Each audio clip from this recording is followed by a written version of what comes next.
মহিলা বা বুকের স্তন্য পান করছে এরকম কোনো মহিলাকে আমরা গাইডলাইন দিই না।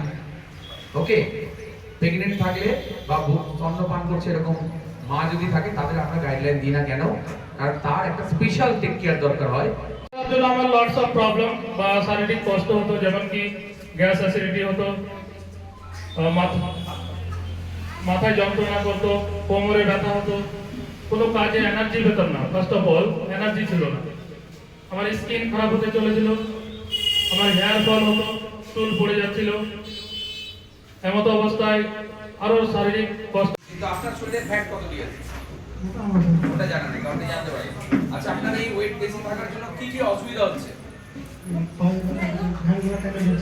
ভ্যান চালাচ্ছেন তো পায়ে ব্যথা হচ্ছে। আচ্ছা, আপনার বয়স কত? 53 বছর।